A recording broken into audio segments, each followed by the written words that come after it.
Las Vegas at night was a dazzling, roaring beast of a city. Neon lights clawed at the black sky, slot machines chimed like a million tiny bells, and the constant hum of a million conversations never truly died. The heart of it all, ruling his own sparkling kingdom, was Elvis Presley. He was the king, no doubt about it. His name lit up marquees, his songs filled the air, and crowds screamed his name every night. He stepped onto the stage of the International Hotel from the outside. Elvis had it all: the fame, the money, the fans who adored him with a passion that bordered on religious fervor. But lately a strange kind of quiet had settled inside him.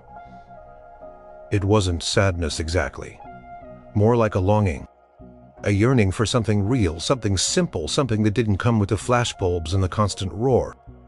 He'd finish a show, drenched in sweat, his voice hoarse from belting out "Suspicious Minds" one more time, and he'd feel a thrill. Sure. But then back in his penthouse suite, the applause would fade and the quiet would return. He'd look out over the glittering city, and sometimes he'd think about all the people down there. Not the ones in the expensive seats, but the ones working behind the scenes. The hotel itself was a massive operation. Hundreds, maybe thousands of people kept it running. There were the bellhops, their uniforms crisp, always ready to carry luggage. The housekeepers who worked tirelessly, turning messy rooms back into perfect havens. The waiters and waitresses balancing trays of food and drink, always with a smile even when their feet ached. Kitchen staff battling the heat. And the clock to feed thousands. The security guards watching over everything with quiet intensity. The janitors who cleaned up spills and messes often in the dead of night, making sure everything was spotless for the next day's onslaught. Elvis saw them sometimes. A quick nod in a hallway. A shared elevator ride. They were like the invisible gears in a giant, beautiful machine. They made his world, his shows, his comfort possible. They cleaned his suite, cooked his meals, parked his car, delivered his messages. And yet they rarely, if ever, got to truly experience the magic they helped create. They were always working, always serving. He remembered a quiet moment just a few weeks ago. He'd been heading back to his suite late after a long recording session. The hallways were mostly empty, the casino floor quietening down. He'd seen a woman, a housekeeper, pushing a heavy cart loaded with laundry. Her hair was tied back, a few strands escaping, and her shoulders slumped slightly with tiredness. But as he passed, she looked up surprised and offered him a small, genuine smile. Not the fanatical screaming kind, but a gentle, respectful one. He'd smiled back a little wider than usual. "Good evening," he'd said, his voice a low rumble. She'd just nodded, a blush creeping up her neck, and continued on her way. But that small, fleeting interaction had stuck with him in action. Composure. The way the kitchen staff would joke softly with each other during their break. The bellhop who'd always remember his favorite brand of bottled water. The quiet efficiency of the security team. These were the true pulse of the hotel, the unsung heroes of Vegas. One particularly restless night after another sell-out show, Elvis sat on his balcony, the desert breeze a cool whisper against his skin. The city lights stretched out like a glittering carpet. He thought about the applause, the roar of the crowd, the wild energy. It was amazing, yes, but that brief, tired smile from the housekeeper or the quiet nod from the bellhop sometimes felt more meaningful. He'd always believed in giving back. He'd done charity concerts, given away cars to strangers. But this felt different. This wasn't about money. This was about acknowledging the people who made his world go round, the ones who were always in the background. An idea, faint at first, like a distant melody, began to form in his mind. It was crazy, maybe completely unconventional. His manager, Colonel Tom Parker, would probably have a fit. But the more he thought about it, the more it felt right, felt necessary. What if just once the show wasn't for the high rollers? or the screaming fans, or the critics? What if it was? Just for them? For the unsung heroes of the International Hotel? For the bellhops, the housekeepers, the cooks, the janitors, the security guards, the front desk clerks? For everyone who made Vegas shine, even when no one was looking directly at them? The thought made a warmth spread through his chest. Pushing back the quiet emptiness, he imagined their faces, their reactions. It would be a private show, just for them, a secret precious gift, a way to say thank you from the king to his true kingdom. The idea, once a whisper, now began to gather strength, becoming a full-fledged, irresistible roar in his heart. This wasn't just an idea, it felt like a mission. He knew it wouldn't be easy. There would be a mountain of logistics, security concerns, scheduling nightmares. The image of that tired housekeeper's smile, or the quiet efficiency of a kitchen worker, pushed him forward. He had to do this for them, and maybe, just maybe, for himself too. The morning after his restless night, Elvis called for his manager, Colonel Tom Parker. Colonel, a shrewd and calculating man, was usually all business, his mind always on contracts, tours, and the next big money-making scheme. He arrived at Elvis's suite, carrying his usual briefcase, looking ready to discuss album sales or new movie roles. Colonel, Elvis said, as soon as the door closed behind him. He didn't beat around the bush. "I've got an idea, a show." Colonel raised an eyebrow, a flicker of interest in his eyes. "Another show, Elvis. The schedule's already tight, but if it's big, we can make it work." "It's big," Elvis replied, "but not in the way you're thinking." He walked over to the window, looking down at the loading docks where delivery trucks were already buzzing with activity and hotel staff hurried about their duties. "I want to put on a show for the hotel staff." Silence, thick and heavy. The colonel didn't move, didn't speak. Elvis could practically hear his brain whirring, trying to process the information. Finally, the colonel cleared his throat. "The hotel staff, Elvis, you mean? Like a private function. A small gathering for the management." "No," Elvis said, turning back to face him, his eyes serious. "Not just management. All of them. Every single person who works in this hotel. The housekeepers, the bellhops, the kitchen staff, the security guards, the front desk, the janitors, everyone. For free." The colonel's jaw dropped. "For free, Elvis? Are you feeling all right? You're the biggest star in the world. You don't perform for free. Especially not for holies." His voice rose slightly, with disbelief. "It's not madness, Colonel," Elvis said, his voice calm but firm. "It's about respect.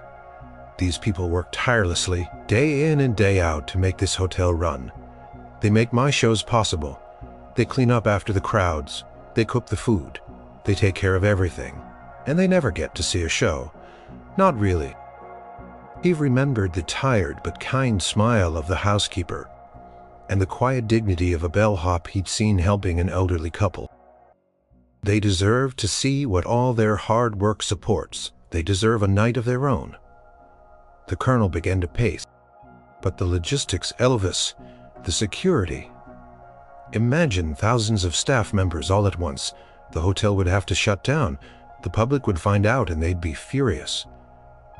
He ran a hand through his thinning hair. "And the cost? Rescheduling rooms.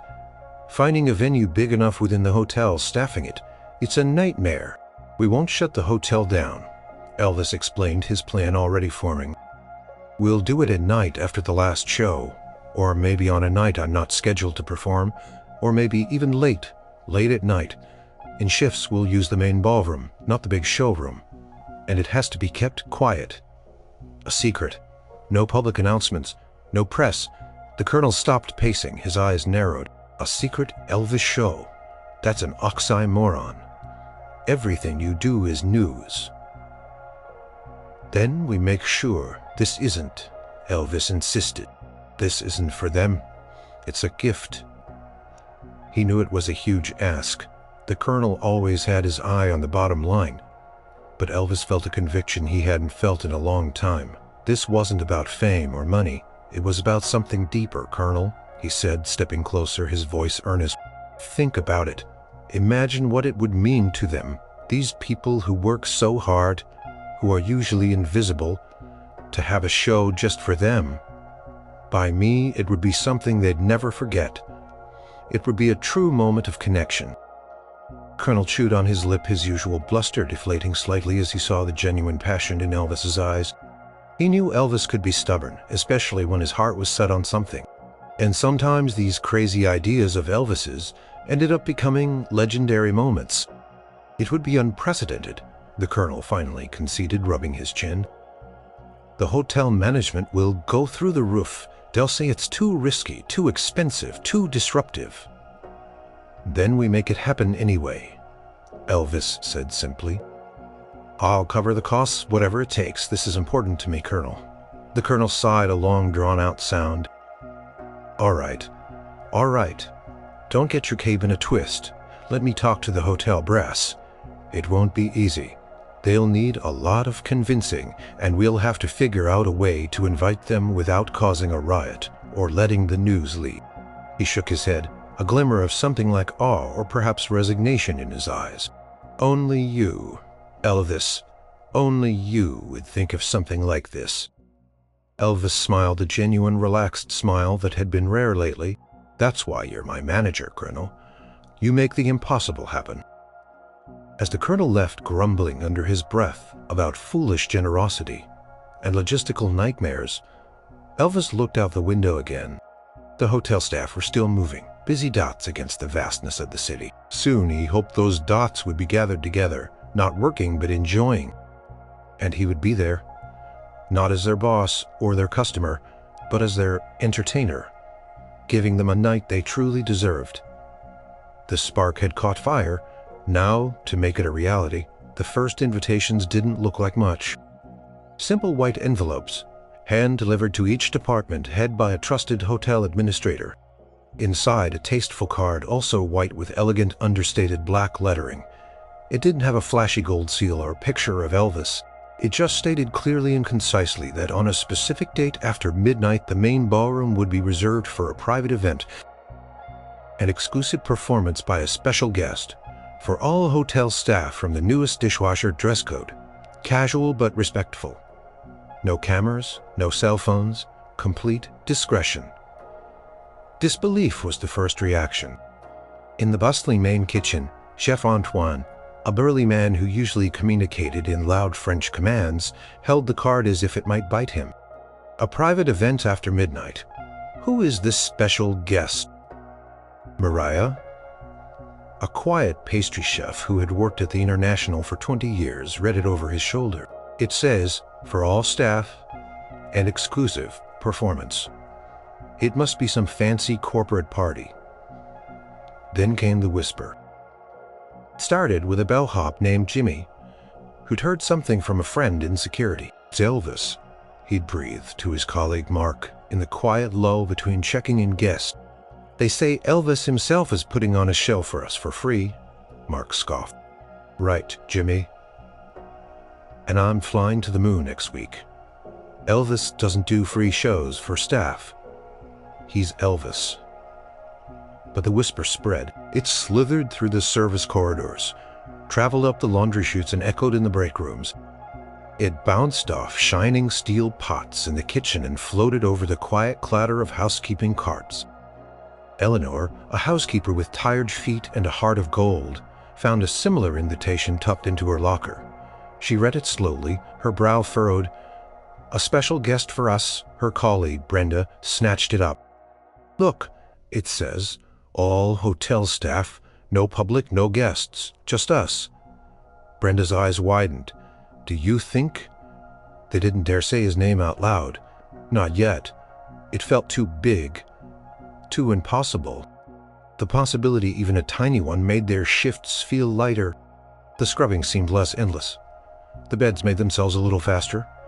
Rumors started flying faster than casino chips. Some said it was a publicity stunt. Others thought it was a joke. A few speculated it might be a new comedian trying out material.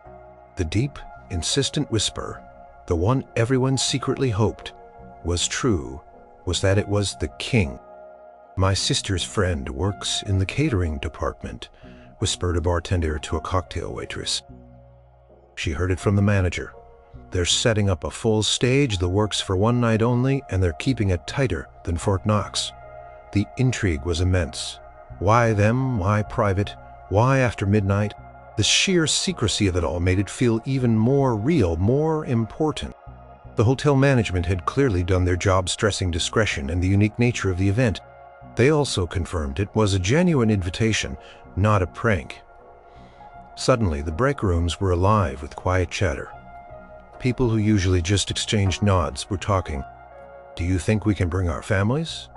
The answer was a firm no. Staff only, which somehow made it even more special. Can you imagine seeing him up close, not through a crowd of screaming fans? Fear mixed with excitement. What if it was too good to be true? What if it got cancelled? What if it was someone else and a huge letdown? But the invitations kept coming, delivered personally to each employee, ensuring no one was missed. The sheer scale of the gesture was starting to sink in. This wasn't just a small thank you, this was Elvis Presley. Miguel, a young security guard who worked the night shift, held his invitation in his hand. He'd seen Elvis 100 times from a distance, guarding the stage, watching the crowds, but he'd never seen him as a person, never truly heard him without the filter of his duties. He imagined seeing the king, not as a job, but as an audience member. The thought made his heart thump a little faster. The hotel, usually a place of endless work for its employees, was suddenly buzzing with a different kind of energy. A shared secret, a collective anticipation. Colleagues looked at each other with knowing smiles, began to form. They were all in this together, part of something incredible and unique. The date on the invitation loomed closer. People started planning who would cover their shift. Could they get a ride? What exactly was casual but respectful? The daily grind of hotel life continued, but now beneath the surface there was a hum of excitement, a thread of wonder woven into every task, the secret held tight. Surprisingly, the staff felt a collective ownership over this unique event. It was theirs, and no one wanted to be the one to spoil it for everyone else. They understood the importance of the discretion requested. This was more than just a show. It was a personal gift, a moment of recognition from the most famous man in the world. Just for them, the hard-working, often unseen heart of the International Hotel. The whispers continued, growing louder in their hearts, but remaining quiet in the buzzing corridors, preserving the magic. For the night it would finally unfold, Elvis was not known for doing things by halves. When he decided to put on a show, he put his whole heart into it. This private concert for the hotel staff was no different. In fact, it was more important to him than any Vegas residency or TV special he'd ever done. This wasn't about pleasing the critics or selling records. This was about connection. He called his band members together, explaining the situation. "This isn't just another gig, boys," he told them, his voice low and serious. "This is for the people who make everything happen. The ones who clean our rooms, cook our food, park our cars. They're never in the audience. They're always working. This is our chance to give back, to thank them, to give them a night they'll never forget." His band, a group of seasoned professionals who adored Elvis, immediately understood. Ronnie, Tut, the drummer, nodded. "You got it, E. We'll play our hearts out, every single note." James Burton, the lead guitarist, started humming a blues riff. "We'll make it special, something personal." Elvis wanted the set list to be different from his usual bombastic performances. He still wanted the energy, the rock and roll, but he also wanted songs that spoke to the heart, songs that offered comfort, hope, and joy. He spent hours in his suite, flipping through old records, scribbling notes, thinking about the kind of music that would resonate with people who worked hard, who had real lives and real dreams. A quiet bellhop, he thought about the kitchen staff, probably exhausted from long shifts. He wanted to sing songs that felt like a hug, songs that made them forget their worries for a while. He decided to include some of his biggest hits, of course, because that's what they'd expect and love. but he also planned to weave in some gospel songs which always touched him deeply and seemed to speak to universal human experiences. He even considered a few lesser-known ballads, songs with lyrics about resilience, gratitude, and community. "We'll start with something strong," he told his music director. "Get their energy up, but then I want to slow it down. I want to talk to them, not just perform, but connect." The sound and lighting crew were given strict instructions. The ballroom usually used for conventions or banquets was to be transformed, not into a gaudy showroom, but into an intimate, warm space. Soft lighting, good sound, but nothing over the top. The stage should feel accessible, not like a distant pedestal. "I want them to feel like they're in my living room," Elvis explained. "Like I'm singing just for them." He even thought about the seating. No assigned tables, just open seating, first come, first served. He wanted them to mingle, to sit wherever they felt comfortable, to enjoy the experience together as colleagues and friends, not as a hierarchy. Security was a major concern. Colonel Parker had hired extra private security, all sworn to secrecy, to manage the flow of staff and ensure no outsiders got in. The hotel management, after much convincing and seeing Elvis's determination and willingness to cover all costs, finally agreed. They saw it as a massive logistical puzzle, but also a unique opportunity for staff morale. Word spread through the hotel's inner workings about the setup. The ballroom was locked down, mysterious equipment being moved in and out at odd hours. Staff members who worked in different departments would pass each other in the hallways and exchange knowing glances. The air was thick with anticipation. Elvis spent hours rehearsing with his band. They ran through the set list again and again, perfecting every chord, every harmony. Paid special attention to the slower songs, wanting to convey genuine emotion. He closed his eyes sometimes, imagining the faces of the staff. Not the roaring crowds, but the quiet smiles and tired eyes he'd seen in the hallways. He knew some of them probably weren't even big Elvis fans. Maybe they preferred country, or jazz, or even classical. But he wanted to give them something universal. The joy of live music, the feeling of being appreciated. He wanted to give them a night where they could truly relax, let go, and feel special. As the night of the show drew closer, Elvis felt a nervous excitement bubbling inside him. It was a different kind of nervousness than he felt before. A regular show, this wasn't about hitting the high notes perfectly or delivering his signature moves. This was about reaching hearts, about gratitude, about a simple, honest connection. He ironed his own shirt that night, a simple black one, nothing. No elaborate costumes, no jumpsuits with sparkling rhinestones, just a clean shirt. And he intended to give them everything he had. The king was ready to serve his truest audience. Every night, after the last show wrapped up, after the casinos quieted a little, a different kind of hum settled over the place. A hum of cleaning crews, security patrols, and early morning deliveries. But on this particular night, there was an electricity in the air, a different kind of hum. The invitation had specified after midnight, and by 12:30 a.m., the grand ballroom doors, usually locked and silent at this hour, were open. A small, discreet sign announced, "Private staff in it." No fanfare, no red carpet, just a welcoming glow from inside. Slowly, almost tentatively at first, the hotel staff began to arrive. They came from every corner of the hotel. Housekeepers, their uniforms swapped for neat dresses or crisp shirts. Bellhops, out of their polished jackets and into comfortable jeans or slacks. Kitchen staff, smelling faintly of spices and soap, now dressed in their best security guards, usually so stern, now wore soft smiles. Janitors, usually invisible now, stood taller, looking a little shy but excited. The sight was remarkable. These people who usually only saw each other in passing, often covered in the grime of their daily work, were now gathered together, looking fresh and eager. There were nervous giggles, shy hellos. A bellhop from the morning shift waved at a chef from the dinner shift, whom he'd only ever seen in passing. A housekeeper embraced a laundry attendant she hadn't seen outside of work in years. "Can you believe this?" whispered Eleanor. the housekeeper, to her friend Brenda. Eleanor was wearing her best floral dress, a rarity.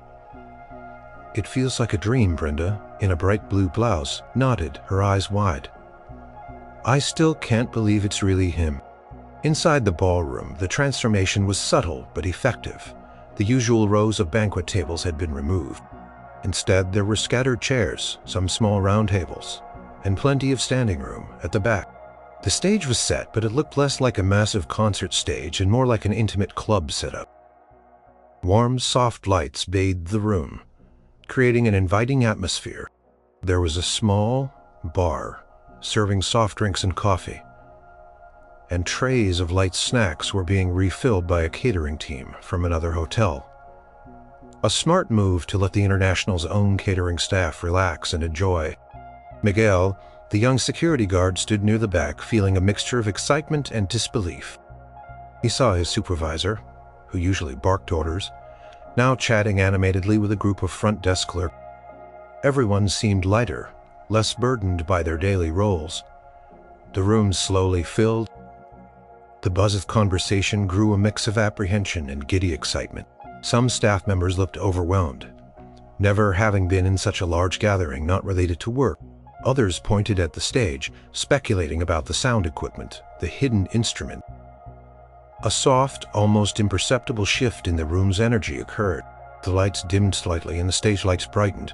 The conversation softened, then died down to a hush. Everyone's eyes were fixed on the empty stage.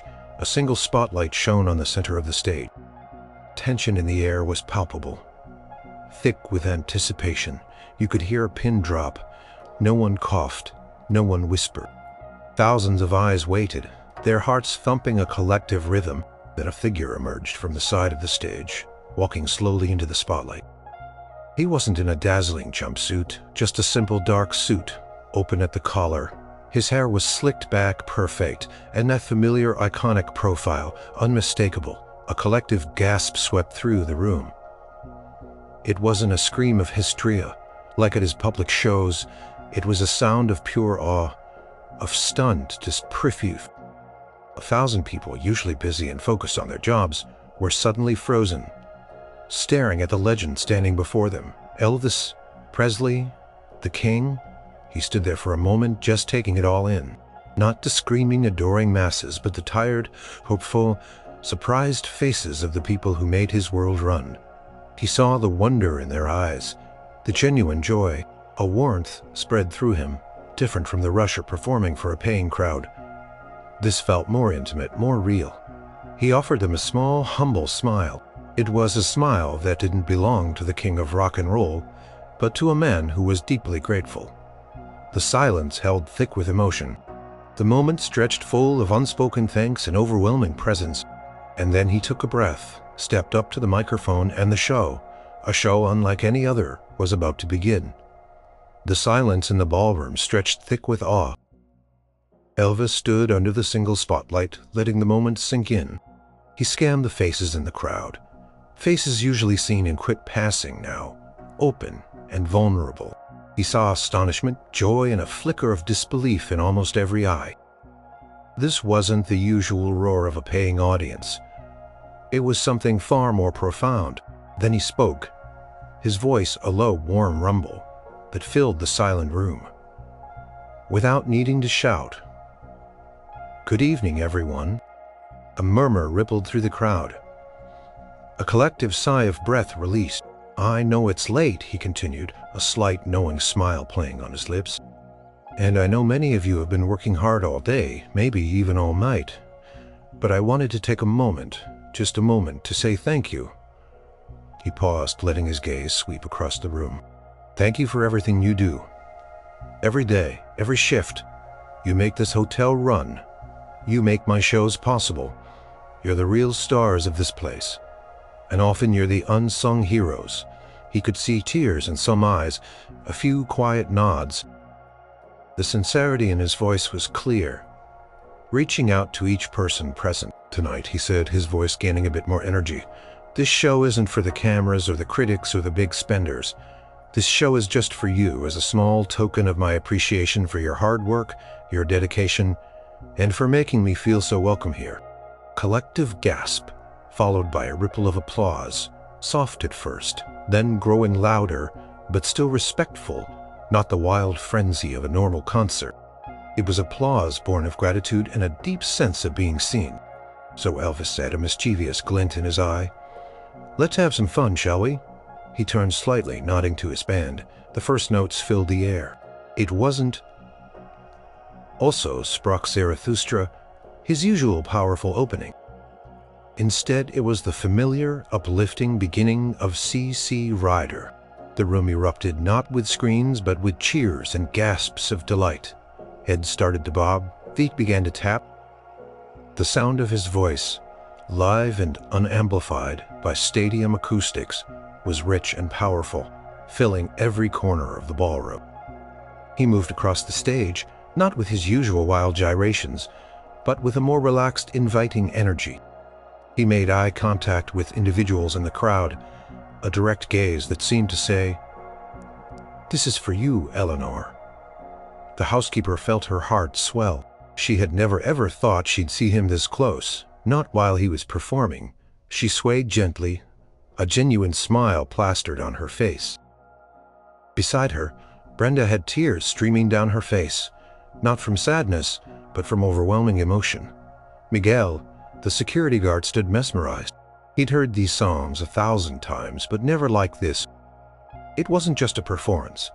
It felt like a personal serenade. He found himself tapping his foot, a small grin breaking through his usual serious expression.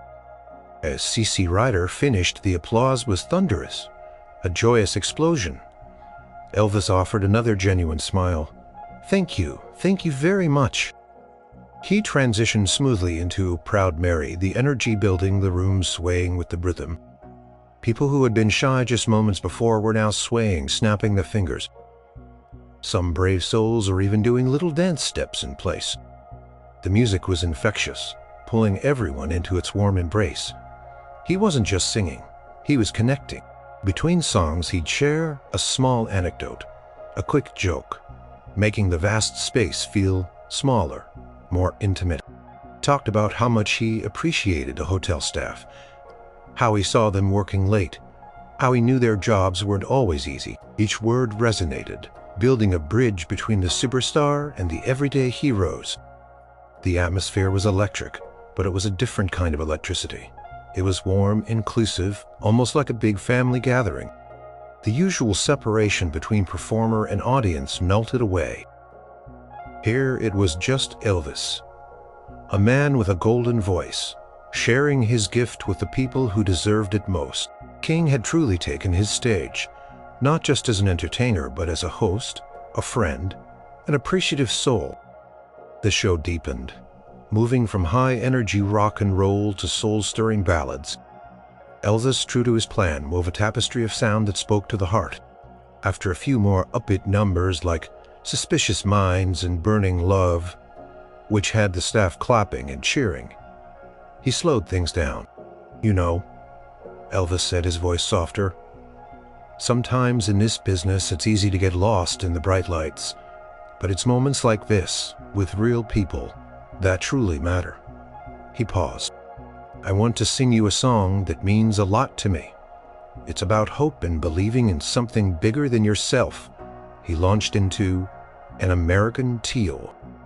The powerful blend of Dixie, Battle Hymn of the Republic, and All My Trials filled the ballroom. The familiar melody and Elvis's heartfelt delivery created a powerful, almost spiritual moment. Many staff members, regardless of their background, felt a lump form in their throats. It was a song about unity, about overcoming, and it resonated deeply with the shared experience of hard work and quiet. Resilience. Eleanor, the housekeeper, found herself wiping away tears. She thought of her children, her struggles, her quiet triumphs. This song, sung by him, felt like a blessing. Brenda, beside her, reached out and squeezed her hand, their shared emotion needing no words. Then came Can't Help Falling in Love. Elvis's voice, tender and full of warmth, flowed through the room. He walked to the edge of the stage almost as if he wanted to reach out and touch every person, He looked into their eyes, truly seeing them. He saw the weary lines of a night shift supervisor, the quiet strength of a cook, the hopeful gaze of a young bellhop. He sang it not just as a love song, but as a song of gratitude, a song about the deep, unexpected connections that bind people together. A few couples in the audience, perhaps a bartender and a waitress who had been dating for years, swayed together. Others simply stood lost in the beauty of the melody, feeling a sense of peace wash over them. Miguel, the security guard, felt an unfamiliar sensation in his chest. He was usually so stoic, so focused on his duty, but watching Elvis sing this song with such raw emotion, he felt something crack open inside him. He thought of his own family far away, and a wave of warmth spread through him.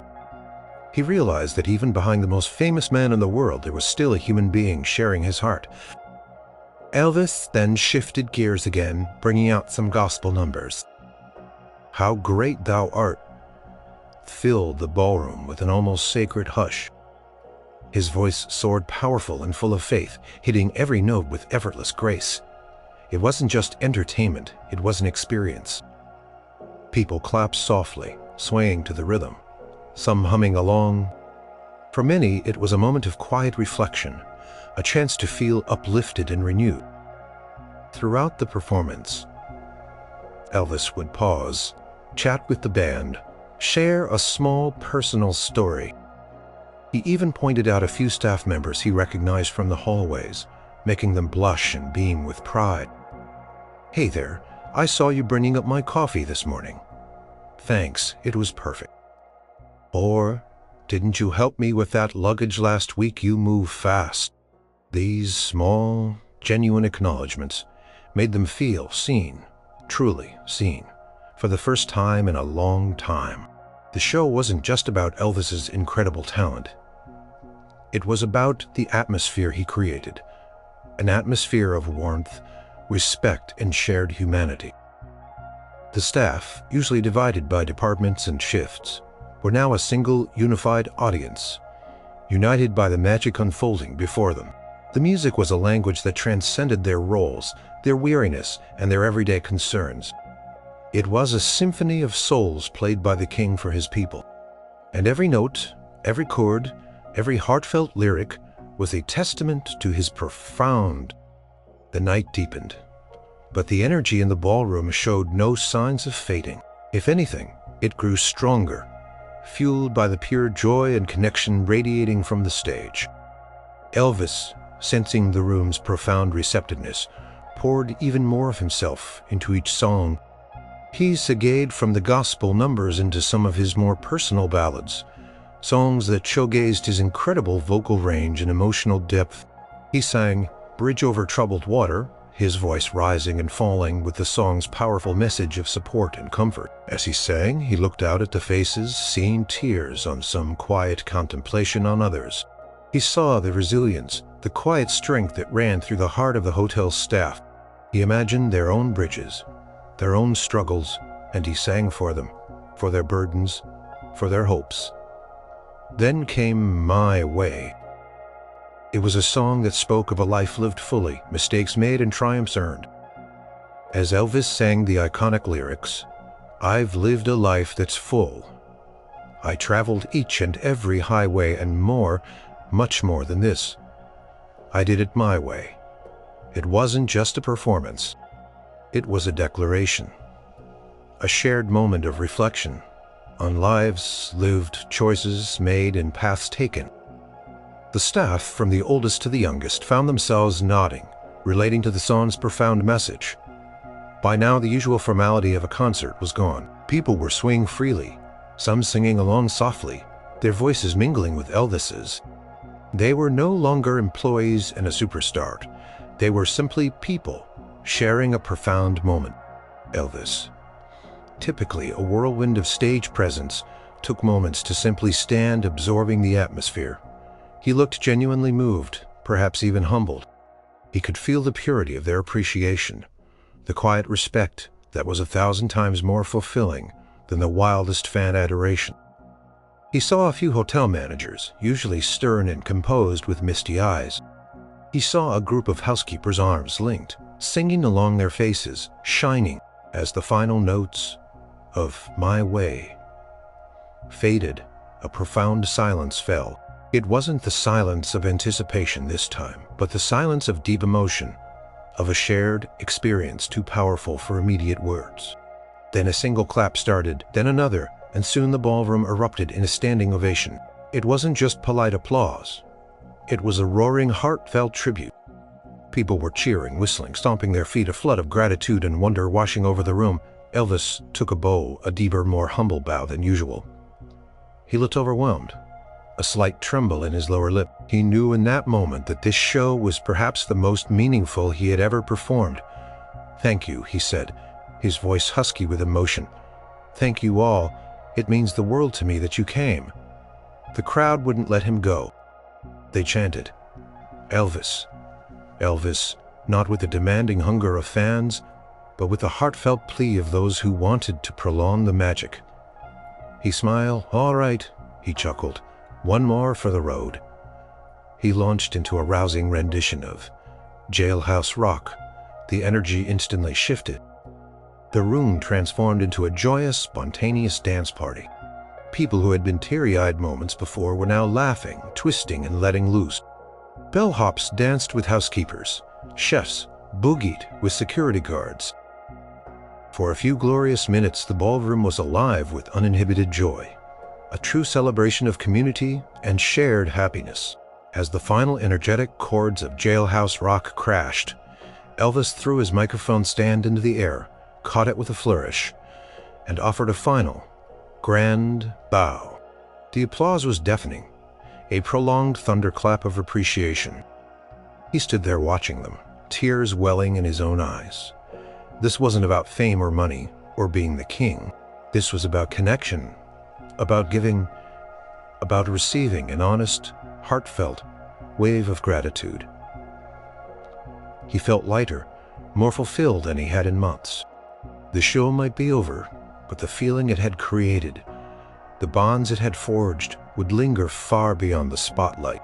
This night he knew would be etched in the memory of every person in that room, including his own, forever. The ballroom doors opened, and the hotel staff poured out, not with the usual tired shuffle of the late shift, but with an almost giddy bounce in their step. Their faces, usually etched with the weariness of long hours, glowed with an indescribable mix of wonder, disbelief, and pure joy. "Can't believe it," whispered Eleanor, still dabbing her eyes. "I can't believe he did that just for us." Brenda, her eyes shining, squeezed her arm. "He looked right at me, Eleanor. Right at me when he was singing, 'Can't Help Falling in Love.'" Miguel, the security guard, walked out with a new spring in his step. He usually went straight home exhausted. Tonight he felt energized, ready to take on the world. He saw colleagues laughing, reliving moments from the show.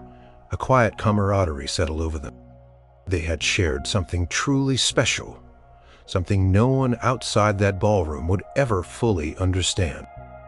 The next morning, and for days that followed, the hotel was alive with a new hum, different from the usual busy noise. It wasn't just the clatter of plates or the ring of phones. It was the quiet, knowing smiles exchanged between employees. It was the hushed conversations in the break rooms, recounting every detail of the magical night.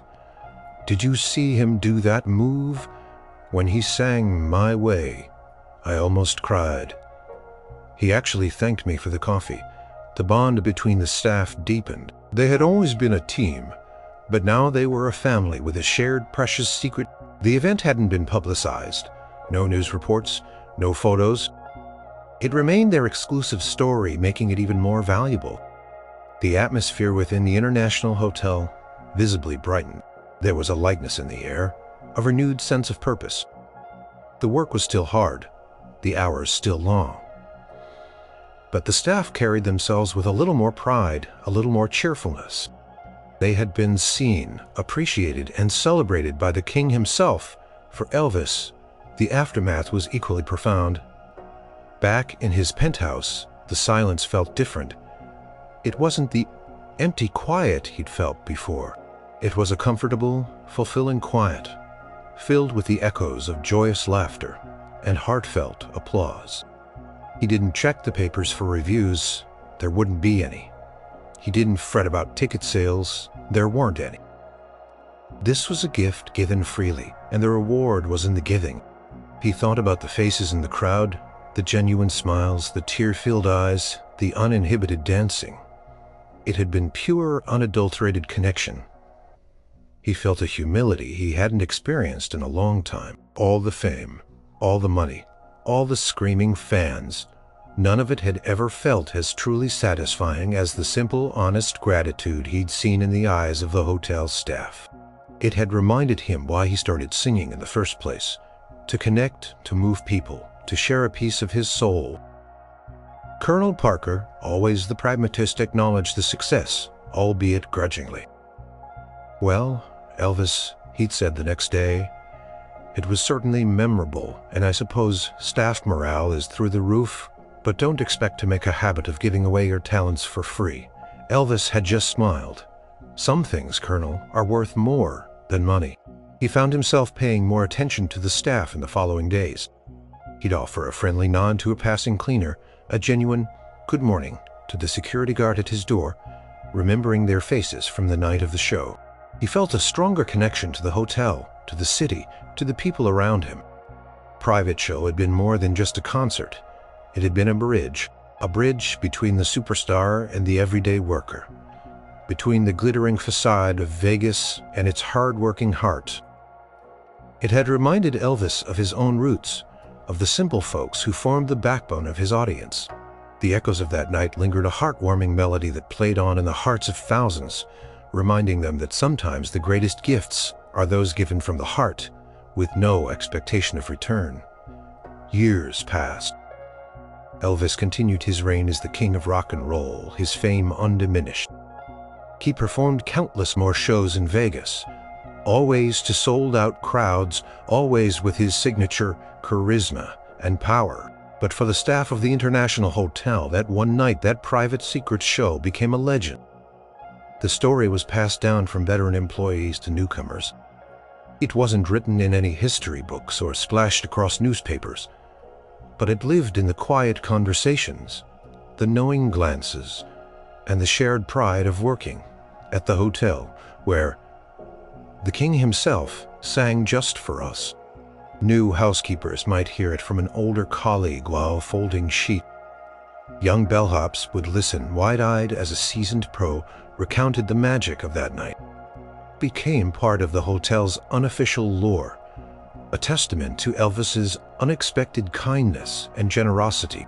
Eleanor, who eventually retired after many more years of service, would sometimes tell the story to her grandchildren.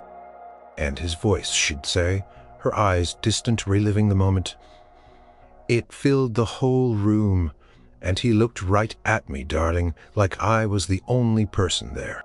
Miguel, the security guard, rose through the ranks, becoming a supervisor. He'd often think of that night, especially when dealing with difficult situations or tired staff. It reminded him that everyone, no matter their role, deserved respect in a moment of joy. He carried a small framed photo of Elvis from a newspaper clipping in his locker, a quiet reminder of the night. He'd truly seen the king and been truly seen by him.